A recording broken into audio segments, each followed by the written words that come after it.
good spot to This is a good spot because actually they're and- just going to hear you and they're going to see the slide. Okay. Okay. All right. Nobody's really complained about that yet. Okay. Well, hello, everybody in class, and hello, everybody out in the world. I'm Lindsay Dumas-Bell with Ozarks Area Community Action Corporation, or OPACC. That's quite a mouthful to introduce myself. Hyphenated name and a long name, but I've worked for OPACC for about 9 years and really enjoy what I do. So OPACC, what is an OPACC? What is OPACC? OPACC, kind of a funny name, doesn't really say much or anything about who we are, what we do, but it's an acronym. And if you've worked in social services, you know we like our acronyms in social services. So that's what OPACC stands for. Do I have to be on that? No, but you just have to squat my way. Okay. So our tagline, empowering people, enriching communities. And essentially what we do is offer services of a very wide range to people who are in poverty, who have the desire to move out of poverty. We also look at alleviating the causes and conditions of poverty in the Ozarks.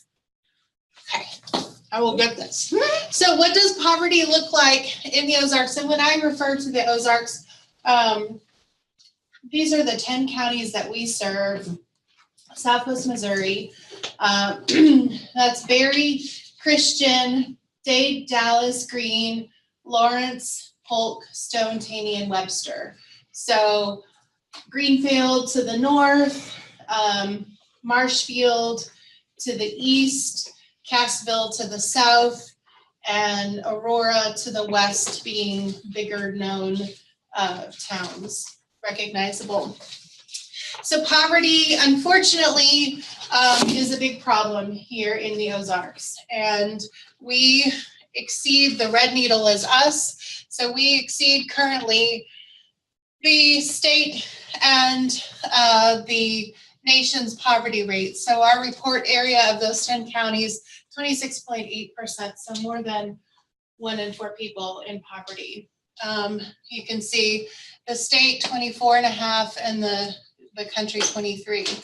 That's for kids up to 5. For all ages, we're still high at 15.5%. So poverty guidelines, this is 100% of poverty. So to give you an example, a family of 4, $25,100. To put that into context, a family of 4 with a full-time working adult making minimum wage would still fall below the poverty line. So oftentimes there's this preconceived notion of people in poverty maybe not doing all they can. And for a lot of folks that we work with, that is just simply not the case. We work with a lot of people who are working full-time, some working 2 jobs, some going to school and working, as probably many of you are, but with low wages. And we are in the middle of the country where wages are fairly low. This is something that affects a lot of people. Hey, what is minimum wage? 7 something, I think in most states. $7.85. Okay. Yeah. All right. I just figured $8 an hour, 40-hour week, 52 hours, $16,640 is what somebody would make. Yeah. Working a minimum wage But job. then like the state of California is a little higher, but then everything else is higher. Sure. in that state. I didn't know whether it had really gone up that much or not. No, I think it went from $7.70 to $7.85. So that 15 cents is, I mean, wage is certainly not keeping up with cost of living. Right. If you look at graphs of that, it's just staggering. It makes my heart hurt. So we were created, we being community action as a whole, we were created in 1964 to fight the war on poverty. I will share this slideshow with you if you want Okay. to share it out too. Awesome. That'd be great. So I see you taking notes. Please do, but I'll make sure that you get this. So in the state of Missouri, you can see a great thing about community action is that there is no place you can go in the state of Missouri where there's not a community action agency serving that community. There are 19 community action agencies across the state. And so you said you had some folks from other counties Right. farther away. So like Amy, are you on right now, or Nicole? You guys are, you're probably what, 18? I can't tell. Carter County and all of that. I can't read it. Are they way out here? I'm thinking that this is probably, yeah, this would be, well, Oregon maybe, but some of them are in the 18. Whoops. They are in the, Other way. they're here. And then I've got some, I don't know whether they're, or the Beth is at 4 or at 5, wherever Kirksville is. She's up in there. Okay. So okay, so that kind of, and I think that's pretty much where my outer, I've got maybe 1 in 14 too, so. Okay. Well, you can see the names of the community action agencies, and when I send this, I'll also send a link where you can find the live link for all of these, because then you can just go directly to the community action agencies where you are. So like South Central Missouri Community Action Agency, number 18, you could link to their website and get their direct information. But across the country, there's more than 1,000 community action agencies. And while we are all slightly different, we all have the same focus and mission of working to alleviate the causes and conditions of poverty. So.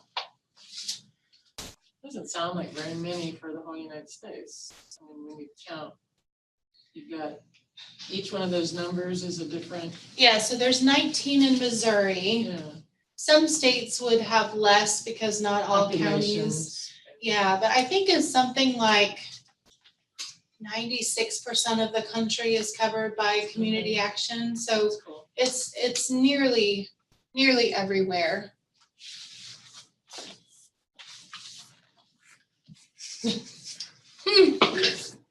Oh, wait a minute. Hold on a minute. I may just not have the. There we go. Okay, thank you. So I'll tell you a little bit about our programs. We have 7 programs.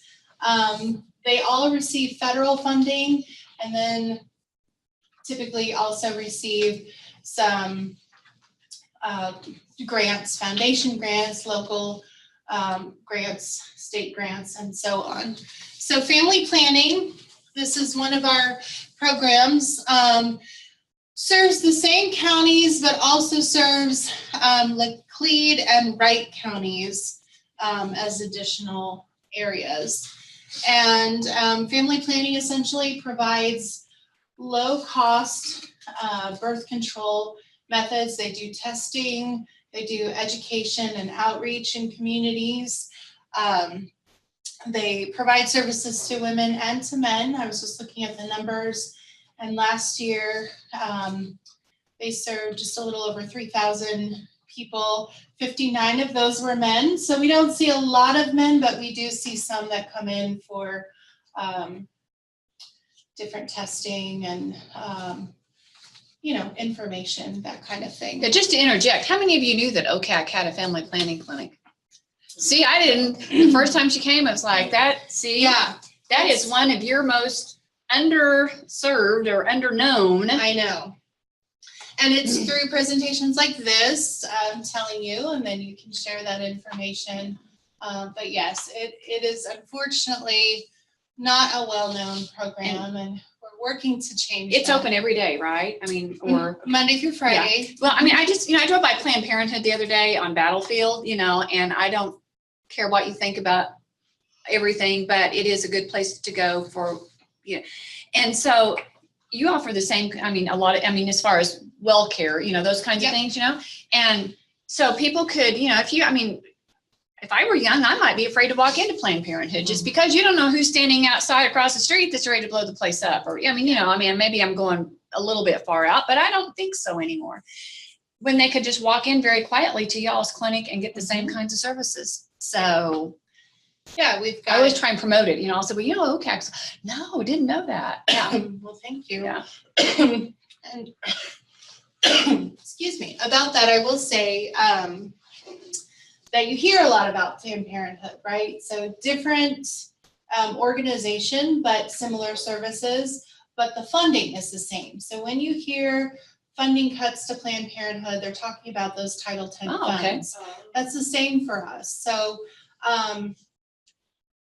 so all the publicity, negative, positive, and everything in between, that Planned Parenthood gets, and all the proactive steps that they take, because you see them you see them going to Jeff City, they're very active to protect that funding to continue offering services. That actually helps us a lot as well. We've got these, if we've got guidelines that we can't necessarily lobby, and we have to watch how we're paid if we're going to lobby, and it gets all crazy and that sort of thing. So while our services are not the same across the board, we do offer well care, women's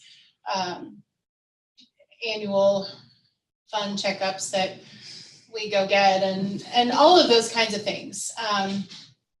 Birth control, both prescription and non-prescription, and so it's a really good service. They don't turn away people for inability to pay, and they have expanded their insurance that they accept. So if you know of anybody that would need any of these services, please keep us in mind. So there's a little bit more. I think I probably said most of that, so. You just need to there you go. The magic spot is over there.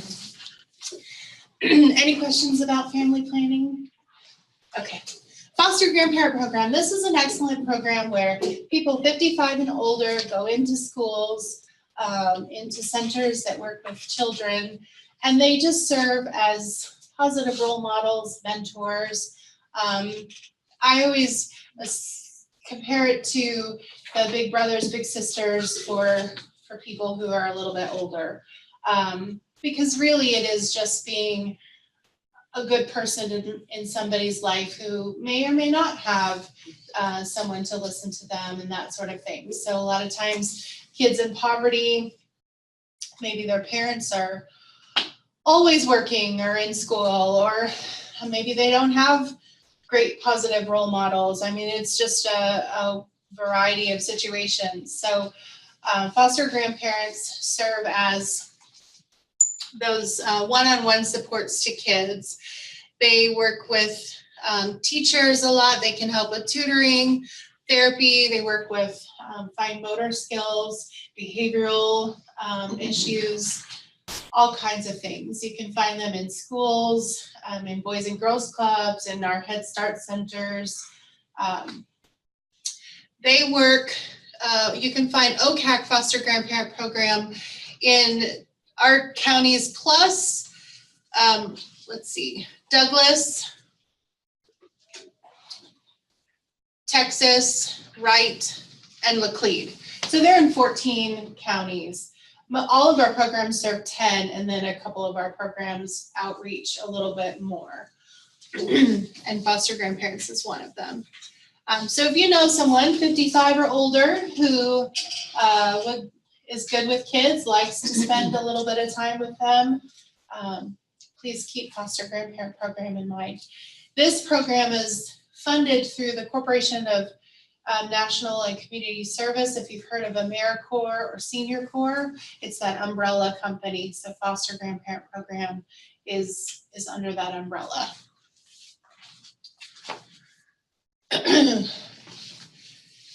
This guy is a sweet, sweet man. He wears his foster grandparent shirt, but he's got his tie on, and he's a funny guy. I see him once a year only at an event that we have, but he always looks like that, and he's been doing that for probably well over 20 years. So there are lots of benefits to grandparents, and you can see that one being a lot of times as people age, maybe they don't have those social connections, and foster grandparent program can keep them engaged and active, and help them use the skills that they have acquired and honed during their life to share with other people. So I really do like this program a lot. How many of you have heard of Head Start? That's probably the program that people know, but often don't associate it with community action. A lot of times Head Start is just known as a standalone, but it is part of community action, and it's part of OPACC. So in Head Start, we work with kids to help prepare them for entry into school. It's a holistic program working with families. We work with pregnant moms, kids birth through 5, and do a variety of different things. Some of the focuses are early childhood development. We have a Head Start Smiles program annually each year where we raise money because we see a lot of kids that have really poor dental health, and if you have poor dental health, you're probably in pain and struggling, and maybe poor physical health elsewhere. So that Smiles program really helps make sure that all kids at least have a checkup and preventive care. Is that through their 5th birthday or until they turn 6? Until they go to school. So usually when kids turn 5, they're going to kindergarten, typically. So yeah, until kindergarten. You can see a little bit there. We've got Head Start centers in all 10 of counties that we serve.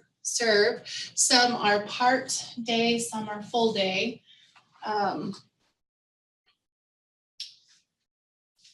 We work on language development. They have a lot of people come in. I saw the volunteer opportunities. This is a great volunteer opportunity.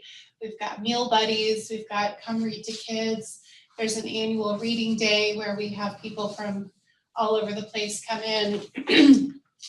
This man came. We had a pilot come in and read to kids in his uniform, and he read books about planes and travel, and kids thought that was pretty amazing. But Head Start is a great volunteer opportunity. Any questions about Head Start? I was curious about, just because I have looked into Head Start for my daughter at one point, but how strict is the income? So the income guidelines, I don't know if it had changed. it hasn't, the guideline hasn't changed, but the income changes year to year, when the federal guidelines come out. So I would just call if you are still interested. You can call the number on here and they can tell you. But it is pretty low. It is low, yeah. Yeah, It's 100% of poverty. Yes, so if you make over that, then Yeah. Yeah, so it's to serve the people who really can't afford, yeah. I don't know what. And then there's that bracket. Is there any, because I feel like there's a large of several not clients, they're patients that I run into that fall into that gap of they make, just above, but they don't make enough to do anything else. So I was just curious about that. Yeah, unfortunately, you'll find that with most social service programs across the board that have income guidelines, and because ours are federal, we have to follow those. So I hate that part of it, but there is that I make too much, but I don't make enough to really pay the very expensive cost of childcare. Mine are older now, but I do remember at one point paying $1,000 a month when they were both in childcare and being so relieved when my oldest went to kindergarten, like, oh, It's like a pay Pay raise. like $800 a month just Yeah. for one. That's crazy. yeah. That's Yeah. crazy. Well, you can always call and Right. talk to our Head Start staff, because they may have some other ideas for you of places that are maybe more cost Just on the effective. thought of like, I like to send my patients to places that I don't wanna have them do more footwork than they need to do, but if there are, like, if the staff there do have, like, other Yeah. options or resources, then I. Yeah, just give us a call and say, here's the situation, what do you suggest? Yeah. Because that's part of what they do too, is help connect families with resources, so. Housing assistance program. In housing, we serve all of our counties, but we don't serve the city of Springfield. That is covered by Housing Authority of Springfield. But the housing program is a HUD-funded program that pays a subsidy or a portion of rent, and then the renters pay a portion. Typically, I think it's around 30% of the rent. We have HUD certified staff that go out and inspect homes to make sure that they are safe and affordable and decent, and all of those things that are very important. But people find their own home. They say, okay, this is where I want to live, and then our housing program can come out and inspect and make sure that it's a good fit, that it meets rent reasonableness. A lot of times we have people that charge abundant rent for places that, Junk. yeah, so it's not just about getting into a home, it's getting into a home that's going to be good for you as a person or your family. I will say with our housing program, there is a long waiting list, and that is one of the downsides, unfortunately. It's about a 2.5-year waiting list, so it's not a quick fix. It's not, I'm homeless and I need a place to go now. This is more of a long-term solution for people.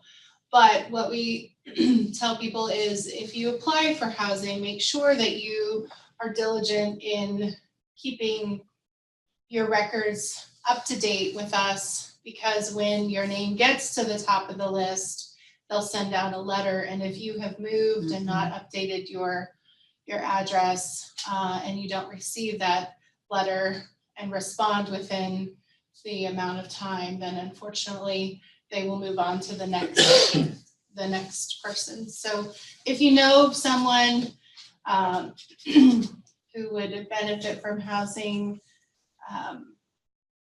that's an important thing to know, and they share that information as well, but I always like to stress that. I do have a quick question in regards to, is the waiting list because there's not the availability in adequate housing for these people, and there's just too many there's too much need for it, or is it just because they have to go through such a rigorous? We get a certain amount of funding, and it's how much funding do we have, and What's available? how many people are coming off of housing to open up spots for new people, and it's all these variables. So the goal is to first start them off, hopefully with something like this, and then they can progress on their own. And then that Yeah. opens that up for somebody else in line. And Yeah, because there are income guidelines for this, and so our hope is that if someone comes into housing, they obviously meet that income guideline, but if they're working to, you know, get a job or get a better paying job, a living wage job, that kind of thing, then they would, Graduate. yeah, basically. move out of that program. So would they just no longer qualify for the program? Once they exceed that income guideline, yeah. Yeah, so, and all of our programs have different guidelines, ranging from 100% of the poverty to 200% of the poverty. Some, they're all staggered. But yes, so when someone, when they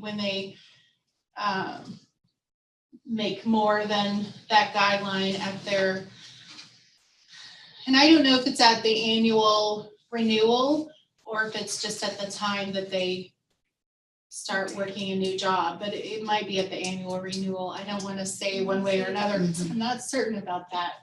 Do you find that deters people from bettering themselves if they know that they're no longer gonna qualify and?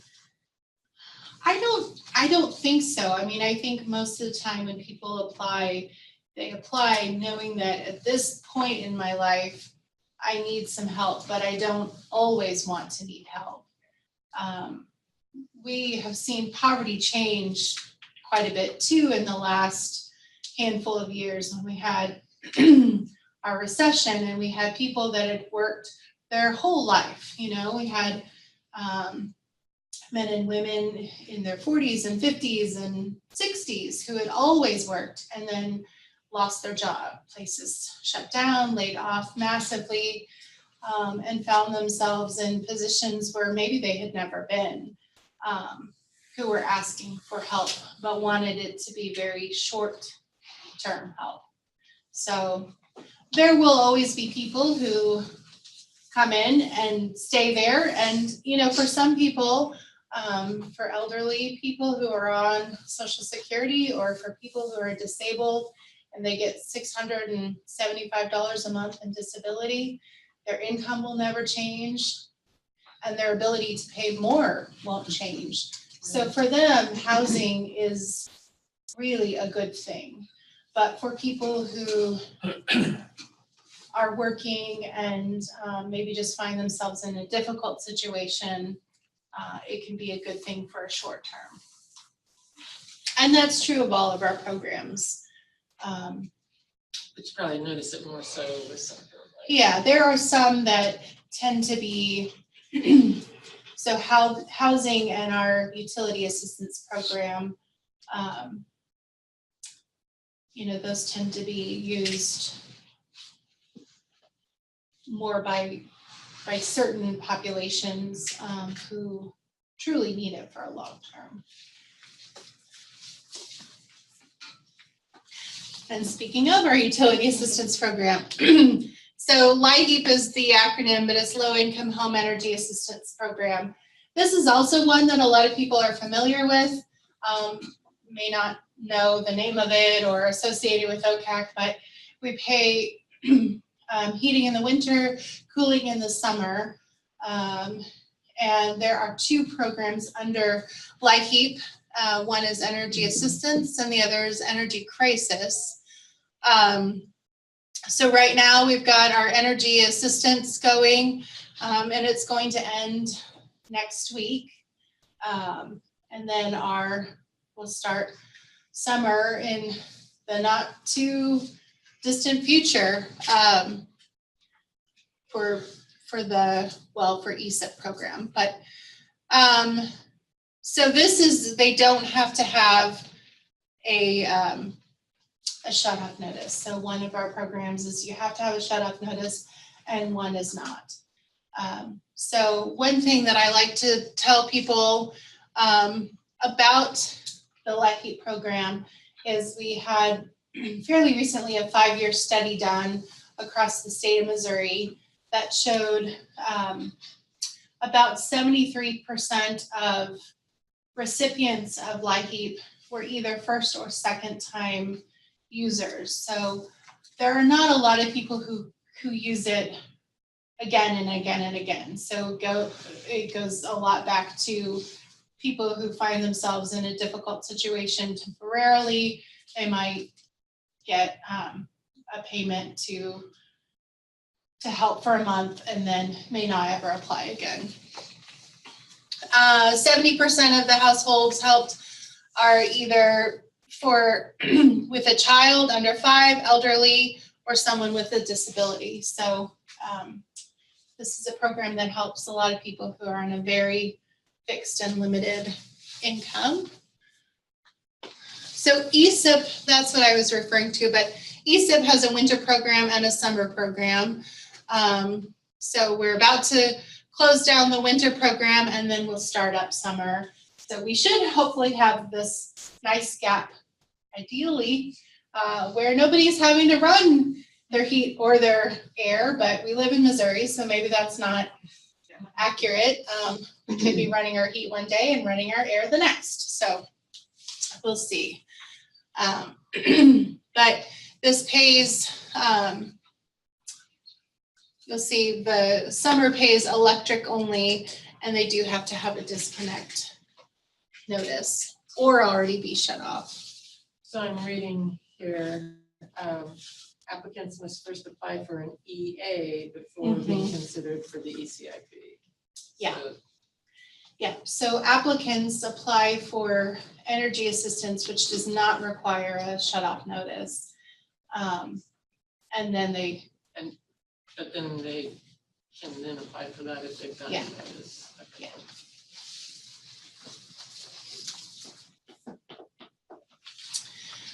Weatherization is a great program and it's free.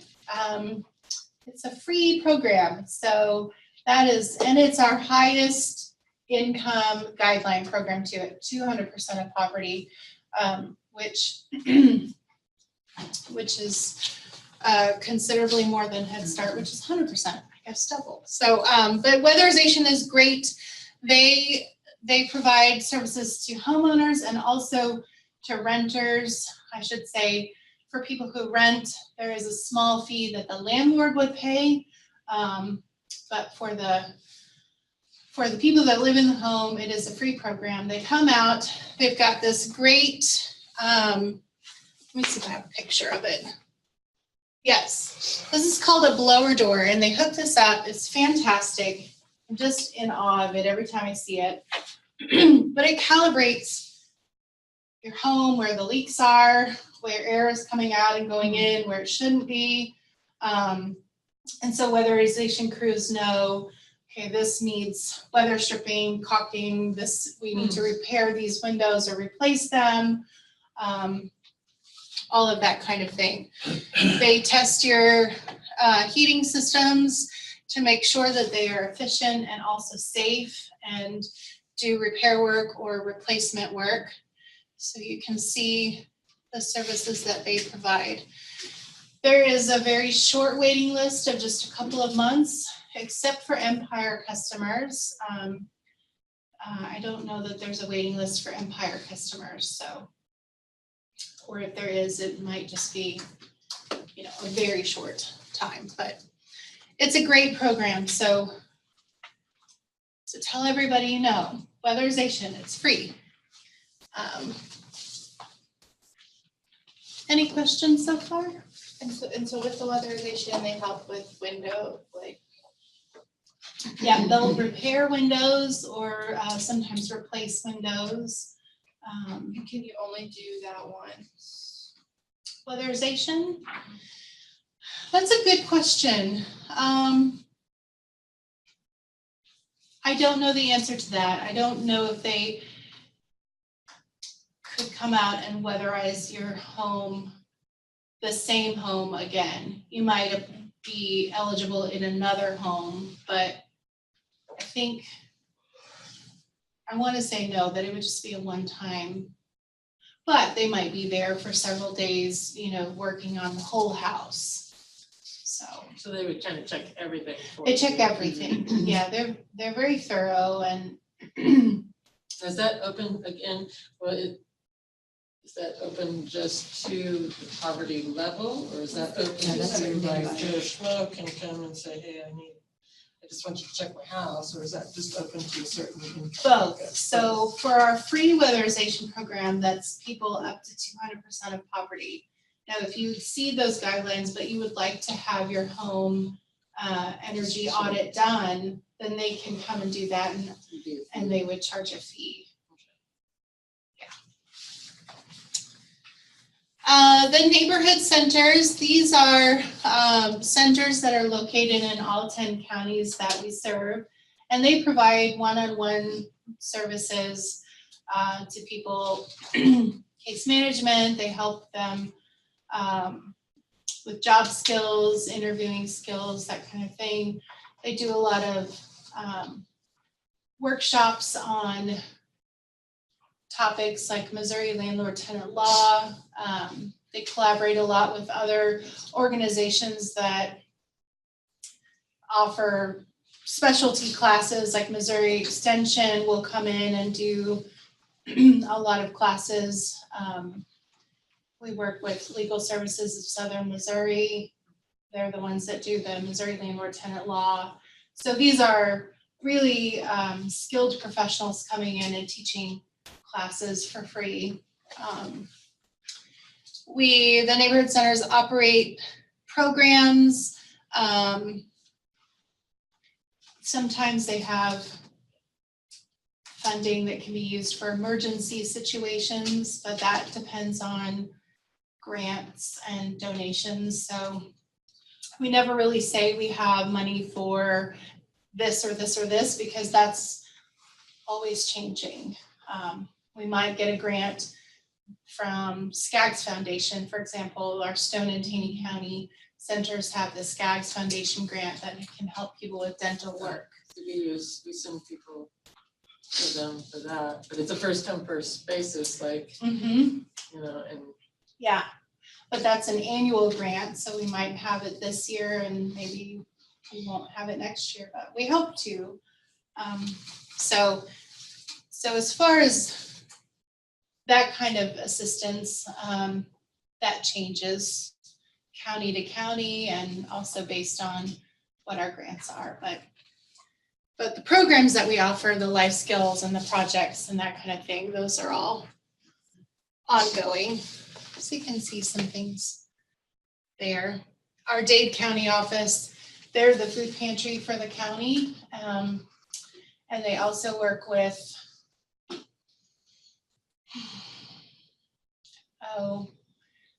agricultural group. I can't think of. 4-H, FFA. FFA. Well, they get an annual deer meat donation with like thousands and thousands and thousands of pounds of deer meat. Carmen, call. Where they just want the trophy and then donate the meat to the kids. Maybe, yeah, I'm not sure. A lot of times they, I guess it depends on where they take the meat to, like, Processing. they're processing Yeah, facility that processes the deer meat yeah, and then donates it to the food pantry. yeah. Okay. So that's an example of how one county does something, but other counties don't Right. do that, so. So where are the centers located as far as like in Springfield? In Springfield, our Green County Center is in Springfield, and it's just behind Brahms at Chestnut and Glenstone. There's a Commerce Bank and a Brahms. Yes. We're right back there. We're next door to Head Start. And then our OPACC central office is just around On Barnes. the corner on Barnes. Barnes and Chestnut Expressway. Yeah, So say like the OPACC in Branson, I think it's Branson West, not the DD. Is that a neighborhood center? yeah. Okay. So that would be either our Stone County or our, It's definitely Stone County, but. yeah. Well, I think I was thinking of centers as different little locations, not the branch office. Oh, okay. Yeah. So per county, we just have one neighborhood center, and then we'd have Head Start centers as well. But the only services you get from Head Start is like child care, child related. Yeah, so That's not where you would go for like. So would you go to that place for like computer skills and stuff? some of our counties offer computer skills. We try not to duplicate services. So for example, in Springfield, libraries offer computer classes. The Career Center, there's lots of resources. So we don't offer that here. But in a rural area where maybe that's not offered, then OPACC would sometimes offer that. So our neighborhood centers are considered the point of entry for services. So if someone finds themselves, I'm having trouble paying my rent, or I'm working a job but it's just not paying the bills and I want to do something different, need a little help, all those scenarios, then the neighborhood center is where someone would start. And from there, our staff could say, will you qualify for our LIHEAP program? And there's also this great program with this other organization, and I'd like to refer you, give you information about that. And so our staff are very knowledgeable about what can we do internally in our organization, but then also what resources do we have in the community. How are we doing on time? Doing pretty good. Okay. You're just about where you need to be. Okay, because I'm chatty and sometimes, I don't know, if you need to stand up and move, please feel free. If you have any questions, jump in. So I'm going to tell you about just a few more projects and then that's it. So voice, real, and poverty simulations. Those are 3 projects that we have going in all of our counties. And they're also volunteer opportunities. So if you have extra time on your hands, right, we all have that, ha ha ha. But if you do, have a couple extra hours and feel motivated to help out with any of these projects, we welcome you to do that. So voice is one of our projects. Vocational opportunities inspiring children in elementary. That's the long name, short name is voice. This is where we get professionals from whatever community we're holding a voice experience in. So let's say Springfield. We would get professionals from 6 different career paths. So arts and communication, business management, technology, natural resources and agriculture, human services, industrial and engineering, technology, and health services. So we would have someone from each of those 6 career paths, and you can see those are very broad. But Department of Education and Department of Elementary and Secondary Education teaches our kids about these career paths. So we developed this project that aligns with what the teachers are teaching, and it brings professionals in. They are stationed at tables around the room, and at each table they have something interactive. So kids come up for 10 minutes, they get a quick interactive, hands-on, this is what I do in my job, let's do that. And then they move to the next station and a new group of kids come. So you get these small group of kids. This is Joe Hills from Legal Services of Southern Missouri. He's teaching kids about their legal rights.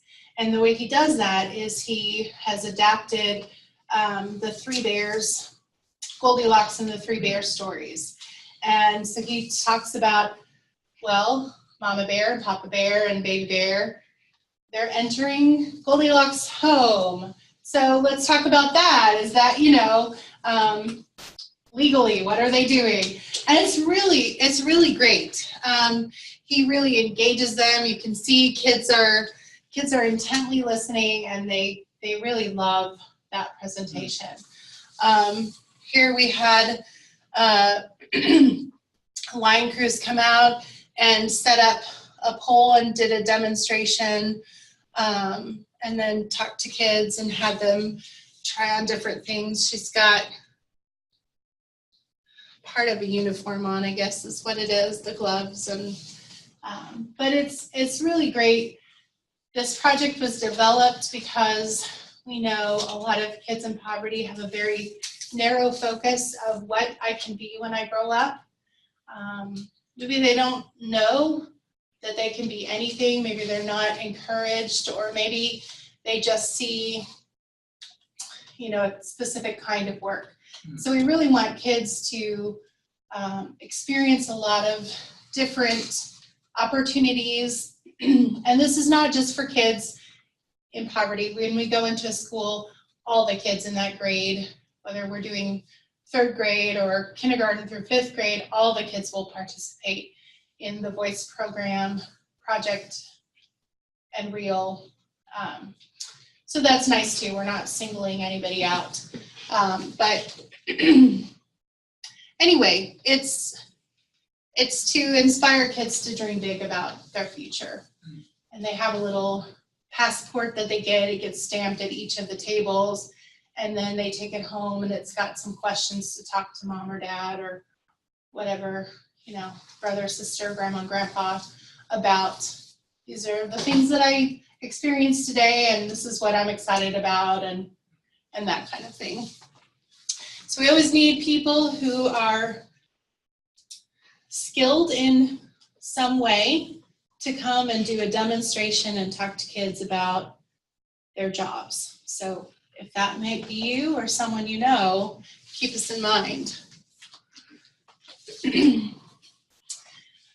The Reality Enrichment Life Lessons Project, or REAL, is for middle and high school age students. So VOICE is for elementary, REAL is for middle and high school students. We've got a problem where kids are dropping out of school at a very young age. We've got kids that find themselves getting into trouble and that follows them into adulthood. So REAL is a simulated experience where kids walk through a reactive life.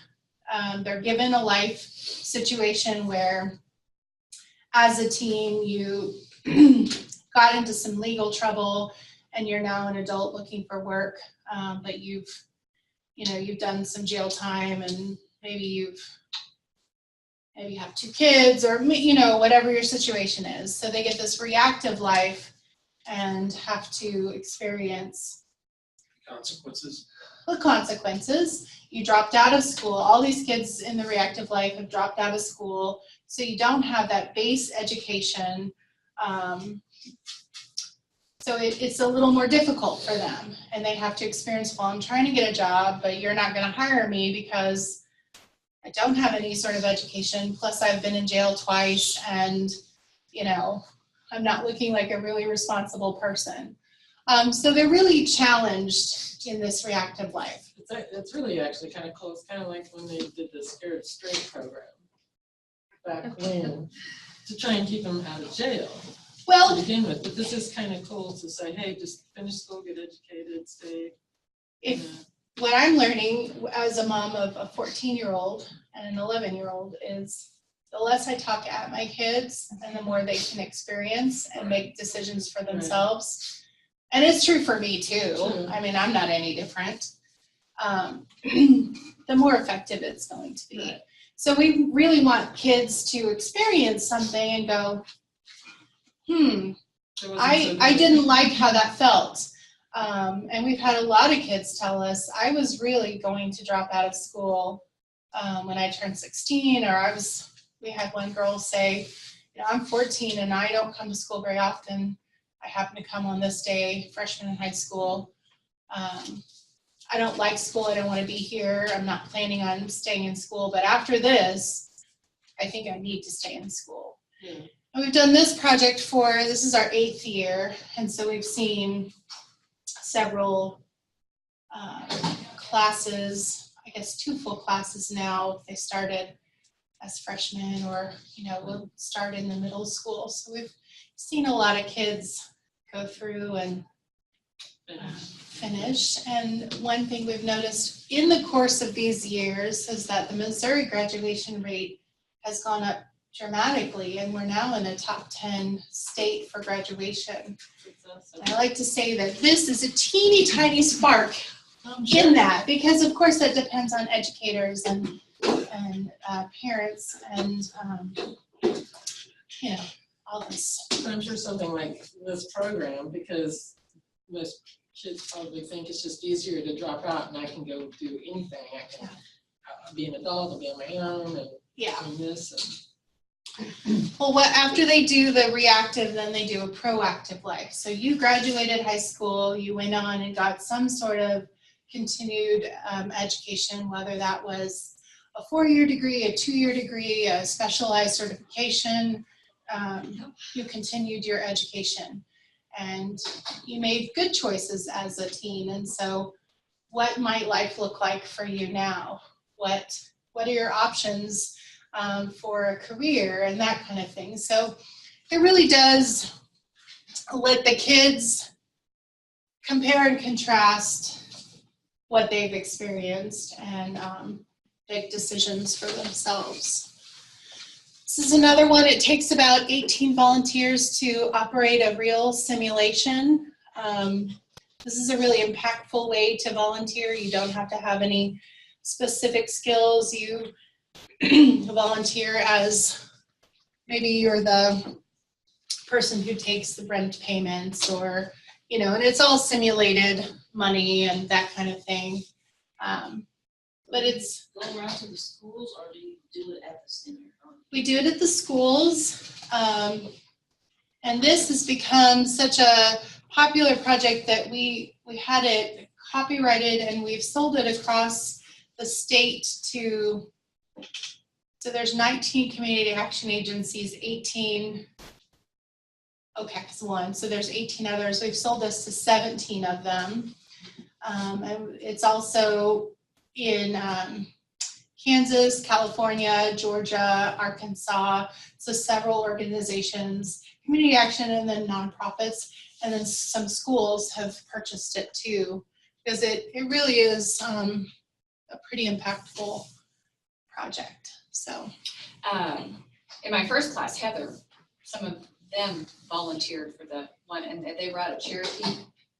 And so if you're not familiar with Cherokee, that's probably more of at least a middle income, maybe upper, you know what I'm saying? Right. But anyway, and so a lot of kids had a real eye-opening experience because they were pretty used to everything going fairly smoothly and not having to worry about too many things. Yeah. And then Heather said a couple of times the kids started crying, you know, and she wanted to stop and hug them, you know, instead she was like, you know, she had to be the tough guy, you know, kind of deal. But she felt like it was very impactful to them. I mean, you know, because I mean, they really got into it, took it very seriously, you know, and she felt like when the day was done that they had made, you know, at least kind of put a few thoughts in their head as to what might actually happen, you know, later on. So yeah, it definitely gets people thinking about choices. I mean, we all have choices, right? We can choose this or this, and so.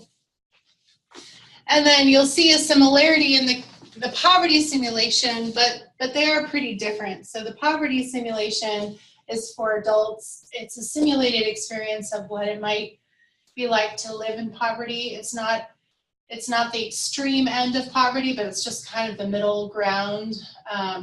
So when you come into a simulation, you are given an identity. So you might be an 85-year-old woman. You might be a child, like you said you were. You might be a grandparent raising a grandchild. You might be a teenager who's pregnant. You might be a family of 4 and you and your husband are both working, all kinds of scenarios. And you have to, with the limited information you have to pay your bills, go to work, get your kids to school if you have kids, buy groceries. And you really start to see the barriers, the limitations, the challenges that people face. So this, we go out to groups. This is free. All of our projects are free. We don't charge anybody for anything. So this is at MSU. A couple of their professors have written it into the curriculum where their students who are in nursing and also their special education students. Part of their grade is to go through a poverty simulation. So we always go to MSU. We've got one coming up at Drury next month, and I know they'll be looking for participants because we've got some Drury students who are planning that. They live on campus, and as part of their on-campus living, they have to do volunteer hours. And so one of the things that they're doing is working with me to bring the simulation, but they have to find 40 to 80 participants, and they're sweating a little bit right now. So even if 2 of you wanted to come, they would jump for joy. So I will definitely email you. Okay. So. How long does something like that, is that like just a day? It's a couple hours, 2.5 hours about. You come in, we do just a general welcome and overview of what it's gonna look like. The simulation itself lasts for an hour. It's divided into 4 weeks. Each week is 15 minutes. And then we do a debriefing, which is just where we get feedback and try and point out, correlate some of the feedback that we're getting with local poverty statistics and that kind of thing. So 2.5 hours.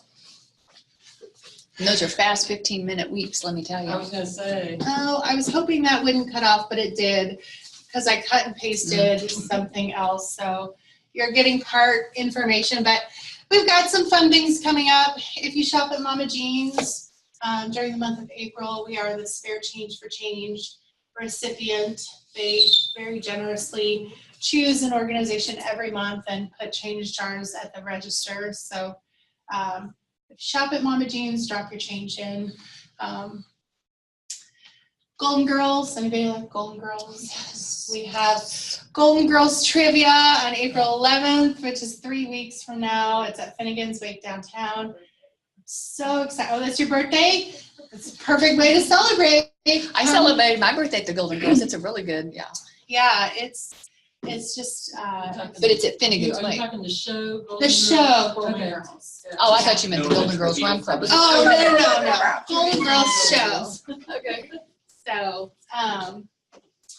but yeah, so trivia, Chilingo, Chili and Bingo. So that is down in our, that's our Stone County office that's doing that. So it's in Kimberling City. Oh, The first 2 are Springfield. Kimberling City is $10. It's a 70s theme, so come dressed to have Yeah, fun and 70s. eat chili and play bingo, I like big. right?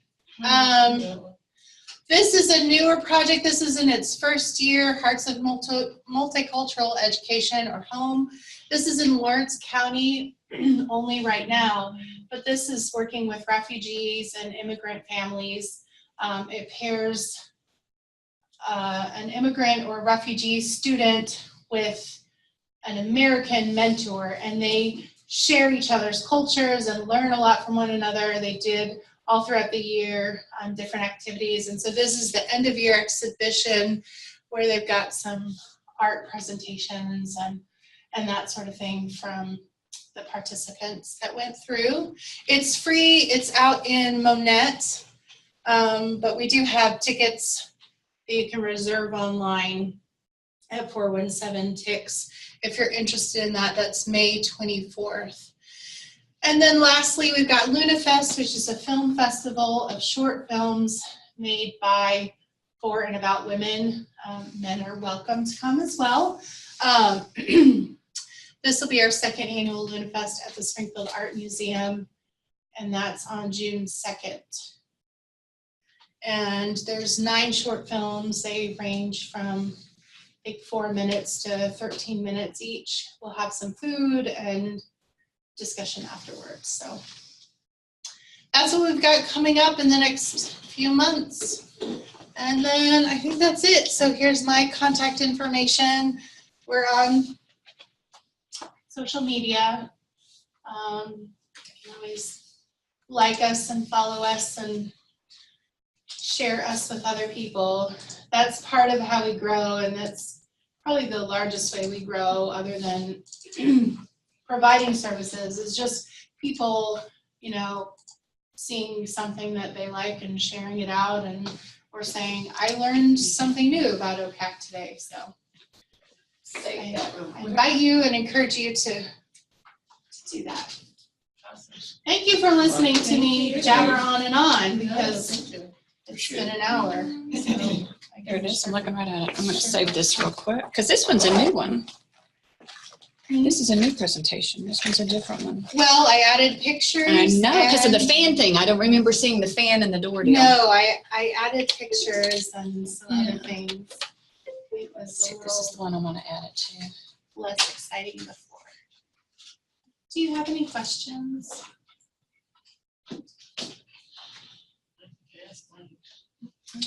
I will say right now, oh yes, go ahead. Well, I know we lost our jobs and a lot of people are trying to apply, you know, for assistance, but if you have like savings or anything like that, sometimes I said that would, does that affect you apply for anything like that? So I know through, like for food stamps and other things, they look at assets. For our programs, no, I don't think your assets are part of your, considered part of your income. It's because we ask for, thank you. Did you have you had a lid, didn't you? No, it's just, Oh, okay. Makes its own, all right. I just ask for last couple of months of pay stubs or that kind of thing. So if someone does qualify for like the light heat and like emergency utility assistance, how soon in advance, how many do they need to reach out for assistance? Like for instance, I get a lot of people who are like, hey, my utility's gonna be turned off tomorrow. And I'm like, Yeah. okay, let's see what we can do. But like, can I send someone to you guys the day before and You can, it's not gonna be processed that quickly though, because first of all, they have to do the application in full, and you would be surprised how many people don't, or they miss, you know, I did the application, but I didn't provide the supportive documentation that's required. So if they get all of it right on the first time, then they would process that application and send a letter to your home saying, we're going to make a pledge or so whatever. is mail the only way to contact you? Like by letter, like they can't see like a phone call or something? If you check up with utilities, city utilities, they can tell you sooner. But normally, by the time you get the letter in the mail, they've already pledged to your account. Yeah. Right? If you keep in contact with city utilities, so they'll be able to tell you. And that's what we tell everybody is stay, so if you have a shut off, if you've been shut off, or if you just are in a position where, you know, your utilities are due in a week or two and you're probably not gonna have the money for that, apply, but then call your utility company and say, I'm applying with OPACC. Make any payment that you can, even if it's $10 toward that, to show in good faith that I'm trying to pay what I can. Our utility, our light heat program served more than 23,000 households last year. So if you can imagine, divided out on a monthly basis, they can't call, right, all those, yeah, so yeah, what she said is absolutely correct. People need to put in their application, make sure that it's fully complete, and then just be in good communication. A lot of people miss that second part. They don't want to talk to their utility company, and I understand that, but that's really important, at least to say. So they need to do it like a week, like ahead, 3 weeks Well, ahead? how often do you get a shut off notice and you're given, what, like 10 days usually? So like that day, they need to. As soon as somebody gets a shut off, yes. But then, you know, if they are in a position also where they're not in shut off, but they know that it's gonna be a stretch, if they've lost an income or some things happen. Just apply as soon as you can, because they have a lot of staff in their office that do nothing but process applications from 8 to 5. But if we get thousands of applications, you know, it takes a little bit of time, so. So going back to that, and I'm assuming that you give like a chit or a marker or something, you're paying directly to the utility, you're not, the folks are not getting like. a check Right, it or goes to cash it goes to the vendor. It goes right Yeah. to the vendor. Our light director works with all the vendors across Southwest Missouri, whether it's propane or, you know, utility, electric, gas. On CU, they always ask for like, if you do an extra payment, does that go to you guys? It does, it's Okay. project share, Okay, and you can do that if you're a CU customer, you can just tack on a little bit extra on your bill, say you wanna give $5. So for that comes into project share, 100% of that money goes then directly back to people. It's mostly elderly and people with children that receive project share. And that runs January through May. It's cold weather months. right. If you're not a city utilities customer, you can still go on the city utilities website and donate to project share too, but they do make it really convenient. Yeah. And it's nice, you don't have to worry, there's no administrative fees coming out of that, 100% goes back to the community. Any other questions? Okay, any of my remote people have any questions?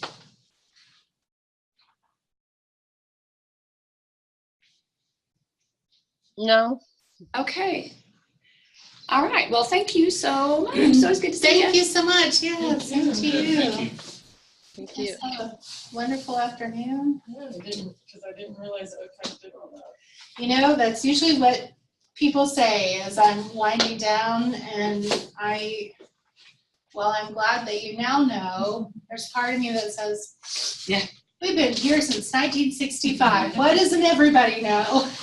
Well, So that's part of my job, and living in a community where like, I would have seen yeah, but then I've heard about it through my job now, so. yeah, that's good. Okay. Do you want any of these? Yes, leave me 3 or 4 extra, and then that way if How many remote students I do you have? have 7. Okay. All right. Thank you. Bye. All right. Okay, before we completely wind down.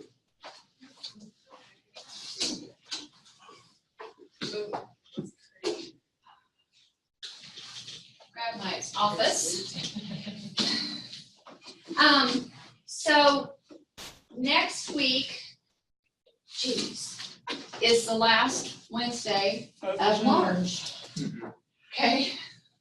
So that means that we need to get the monthly data sheet, you know, the one that had the months going down and all that kind of stuff, remember? So I will put in the announcements, I will remind you to do that and just scan that to me so that I can forward that on to Barbara at the Department of Health Senior Services. Is that the last day of March? It's the 28th, so. There's 30 days in March. Yeah.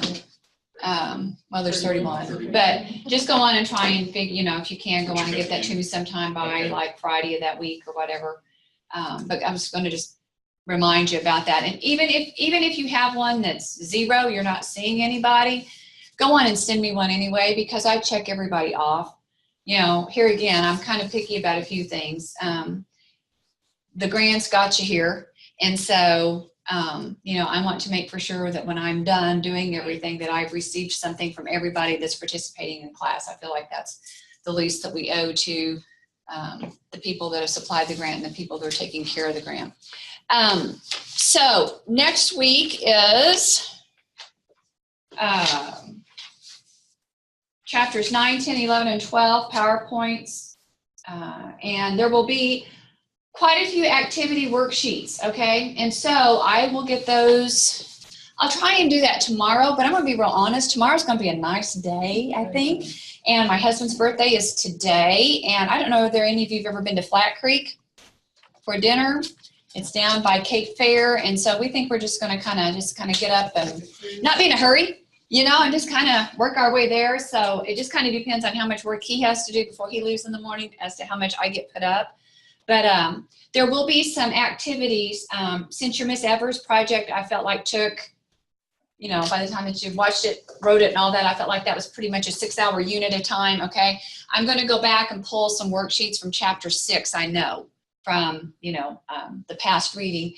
And so you'll have quite a few worksheets this time, and then after that, there's not as many. I kind of even it out, but I just kind of, all of these kind of go together. So pay attention to that. Then the next week we're seated and it will be me and we will just be doing PowerPoints. You know, that part about are you receiving hypertension education and diabetic education on that little form? Yeah, I've been putting it jar because you will be, okay? Because that's what we're going to do that day. And we're going to cover quite a little bit of information there. And then on the 11th, we've got 2 speakers coming in that will be dealing more with the human trafficking, you know, sex trafficking kinds of things. And then the following week is the state meeting, which is an online week. And so if anybody still needs to get registered and doesn't have a link, let me know. Send me an email. I will send that to you. So let's go back for just a minute and talk about a couple of things. And I don't want to bitch, okay? I hate to use that word, but you know, nag, whatever. But and I know things come up. I truly do, okay? Because I know all of you are working. I know a lot of you are working and have a family. A lot of you are working and have a family, may have another job too. I mean, I can appreciate that. And so, but I felt like last week, I gave, you know, I posted the Miss Evers assignment and all of that, okay? And so you had more than a week to get it done, okay? Knowing, you know, that, I mean, your time is flexible and for you to pick it out, okay? But sometimes when we put things off, then things don't get done, okay? Because something comes up that we haven't planned for. And so I put dates on there for reasons, okay? And so I don't want to be real gripey about it, okay? Because this isn't for a grade, but at the same time, I don't want you to think because it's not for a grade that those dates aren't important and that they can just slide by. Okay, if, and all it takes, okay, truly, all it takes is a note, an email, okay, or a text. Everybody's got my phone number. So if you only have email at work or whatever, just saying, hey, look, something came up, a family thing, a work thing, whatever. I was planning on doing it such and so day. Just let me know. But it really irritates me. Okay, and I put it very nicely in the announcement, if you read your announcements, which I hope you do, that I expect a professional courtesy, that if something can't be turned in, you can't be here, whatever, that you just say, hey, look, I can't be here, I'm going to a meeting, or something came up, blah, blah, blah, blah, blah. Then that way I know, okay? But if you don't extend me that courtesy, then honestly, I have to wonder if you extend that courtesy then to your clients. If you're not showing up for work or you can't be with them or whatever, do you not call them and let them know that, you know, something has come up or whatever? And if you aren't doing that, then you need to be rethinking that, because that's part of, you know, building that trust and rapport within your clients. So I have read through everybody's Miss Evers. Did you all have a chance to read through everybody's, whether you commented on them? Okay, well, that'll be, even though it's down, I still think you're able to pull them up and read them. So lots of, I mean, just, it was a good movie, was it not? Now, was it 100% true? No. Okay, Hollywood always wants to put its twist on. But the basis was there, that we had what? An underrepresented group of people that were tested, okay, really without their full knowledge. Due diligence was not given to them, okay? And so, and then we complicate things a little bit because we have, you know, the racial thing going on. We have the male-female thing going on, because I'm going to tell you that 30 years ago, okay, nurses were very, very different than nurses today. Okay, 30 years ago, if you were a nurse in a hospital, you would have grabbed the chart and followed the doctor with each patient. Okay, I don't know how they did it. Okay, I just don't, but they did. Okay, and so doctor was way up here, nurse was way down here. Okay, and so fortunately, the nursing, organizations that have a better voice in the medical community to say, hey, look, a nurse doesn't belong down here. Okay, and the doctor doesn't belong way up here. We need to be right in here because the doc comes in and out of the hospital pretty quick. Who takes care of that patient all day? The nurse. Yeah, and so anyway, so you get into a lot of things like that. Did Miss Evers, were her intentions good? Yes. Absolutely. Okay. Did they use her? Yes. Do you think she knew that they were using her? Yeah. Towards the middle and end of it, she realized that she's being used, Yeah. but then she was caught up. Yeah. So maybe she knew she was being used. Maybe she didn't. I didn't think that part came out really, really clearly during the movie. I think hindsight is always more 20/20. And so I think after it was all over with, she kind of realized, because I think she was so invested in those gentlemen, her friends, her, Community. that she lost focus a little bit, not on the care by any means, because she immersed herself in the care of those patients, okay? But she kind of lost sight of the study, the reality of the whole thing. And so I can't remember which particular questions, but what was your take on the doc from Washington? Do you really feel like he was honest with everybody? I think He sure came across pretty sincere. he did in the beginning. But And and I'm just throwing that out here. But I still think he knew from the beginning that it what the wasn't- plan was going to be. But I think he was influenced by the other public health officials, the other ones that were in the public health service in Washington. Right. Yeah. He definitely had people Yeah. breathing down. Yeah. So he was kind of caught, I think, between a rock and, because I really think that in reality it might be different, but in the video, he actually was, I thought, had established a really good rapport with Miss Evers, which at that time would have been a kind of a questionable relationship. Right. White doctor, black nurse. You know what I'm saying? But he realized that she was the key to the whole study. Right. Okay. I loved it when he would talk and all this, yada, yada, yada. And then he'd she broke say, it down. okay, so, whatever with your friends and your whatever got dirty. And so now you got dirty blood. You remember what I'm talking about? Yeah, The whole she broke segment? it down. And they were like, boom, okay, I got it. Okay. So, like I said, it wasn't 100% true. Nothing ever is.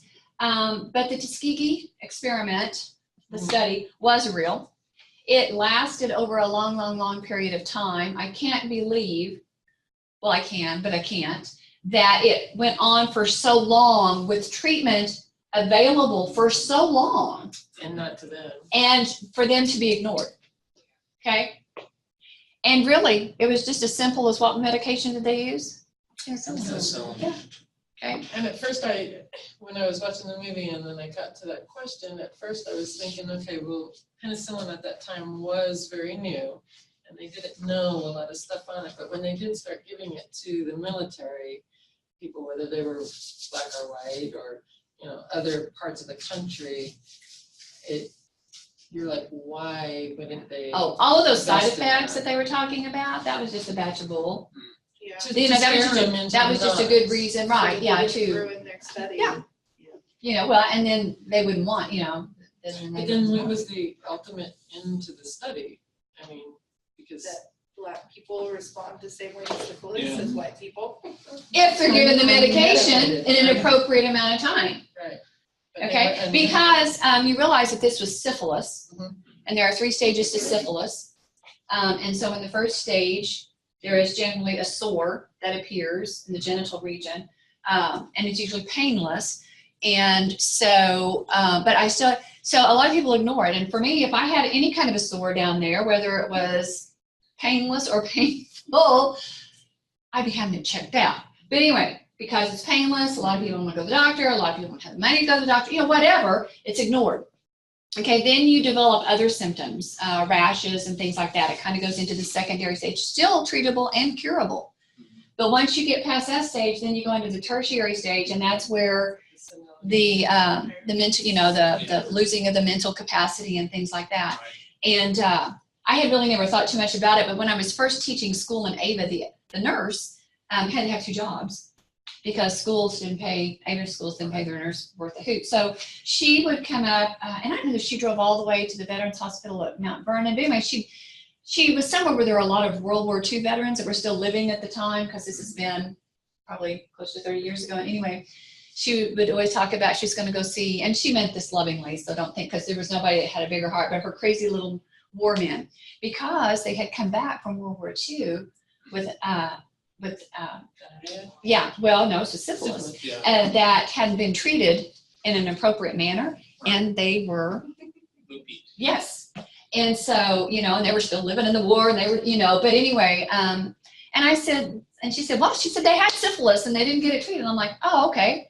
I hadn't made that kind of a connection. So, But could that have been because the time, for this community that this study, medical care wasn't, it was like a country doctor, basically. Miss Evers and her doctor were dealing with treatments that they weren't sure about to begin with before the studies. But so in the 40s and 30s, would that be because the healthcare wasn't readily available for some communities anyway? That they didn't. But it was available there. But they just chose not to give it because of the race of the people. Well, I'm not talking about just a Tuskegee. I'm talking about like these World War. Oh no, there was medicine, because we actually rented a house from a doctor who was retired, and he came across the Pacific from Japan with World War II soldiers coming back into the country. And Dr. Anderson was always one that used proper language. And so you didn't pee in a cup, you urinated in a cup. And you didn't poop, you defecated. You're saying, so he was talking, I don't know how we got on the subject, but, he's talking about, he, was from World War II, we were just talking a little bit. And he said, I had the most, something similar to I had the most glamorous job of looking at every male penis on that ship. Yeah. Coming across, because they had to inspect everybody and they tested everybody before they got off the ship so that they wouldn't spread it when they got back to the United States to their, Loved ones. yes. Yeah. Might have a lot of explaining to do to his loved one, but no, so, so those kinds of things were done to keep it, from Spreading. yes. Because he was like, that's all I did all day long. This is kind of funny. Well, yeah, Nightmares about it. yeah. So anyway, they're up there, so read them. Okay, everybody, it's kind of fun. Everybody kind of has, the same little things, and all of a sudden somebody has a different little twist on something, because we all see things differently, and we react differently. So I can't think of anything else. I will have a couple of discussion questions going, and one of them will be about the golden rice.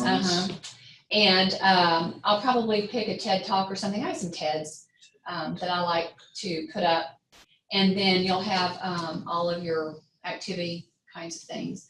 And like I said, I'll get all that put up as soon as possible so you guys can start working on that, as you want to.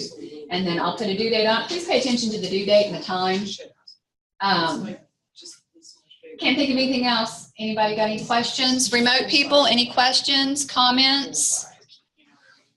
On the monthly report, Yes. if I did affordable health care. So if I do see somebody and we talk about health conditions or health That's research, health education.